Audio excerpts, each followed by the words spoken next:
కింది స్థాయి వాళ్ళకి అర్థం కాదు, మినిమం డిగ్రీ ఉండాలి. ఈ కింది స్థాయి వాళ్ళకి అర్థం కాదు, మాస్ వాళ్ళకైతే అర్థం కాదు. మినిమం డిగ్రీ చదువుకున్న వాళ్ళకి IAS hello guys, after long time మీ ముందుకు వచ్చాను. మ్యాటర్ ఏమంటే మాక్సిమం మన తెలంగాణ ఆంధ్రాలో మినిమం డిగ్రీ అనే వర్డ్ వాడకుండా ఎవడూ లేదు. అది క్రియేట్ చేసింది ఈయన్నే. మ్యాటర్ ఏమంటే ఇక్కడ ఈయన ఎందుకు కూర్చోనంటే ఈయన బిగ్ బాస్ 9 లో అయితే సెలెక్ట్ అయ్యాడు. ఈయన కేవలం యూట్యూబ్ ఛానల్ లేదనేసి అయితే రిజెక్ట్ చేశాడు. అందుకనేసి ఈయన అన్నపూర్ణ స్టూడియోస్ ముందరే నిరాహార దీక్ష అయితే చేస్తున్నాడు. ఒక్కసారి ఆయన మాటల్లోనే మనం ఈ డైలాగ్ ఇందాం. మినిమం డిగ్రీ కింది స్థాయి వాళ్ళకి అర్థం కాదు, మినిమం డిగ్రీ ఉండాలి.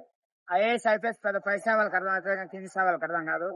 ఐఎమ్ మల్టీ స్టార్ మన రాజా, మినిమం డిగ్రీ అఫీషియల్ ఇన్స్టాగ్రామ్. మిమ్మల్ని సెలెక్ట్ చేశారు కదన్నా. యూట్యూబ్ ఛానల్ లేదని పక్కకు పెట్టరు. యూట్యూబ్ ఛానల్ లేదని పక్కకు పెట్టేశారు. యూట్యూబ్ ఛానల్ పెట్టలే. ఇన్స్టాలో ఫాలోవర్స్ ఉన్నారు కదా. తక్కువ మంది వాడను. అద్దె గ్యాస్ మ్యాటర్ అయితే ఇప్పుడు కనపడుతుంది కదా, ఈ వాల్ మొత్తం అన్నపూర్ణ స్టూడియోస్ కాంపౌండ్. ఈ మినిమం డిగ్రీ అన్న అయితే ఈ వర్షంలో కూడా పోరాడుతాం అన్న కళ కోసం అయితే. డూ సబ్స్క్రైబ్ గైస్, మంచి మంచి వీడియోస్ మీకు పిచ్చెక్కిస్తా. Okay bye.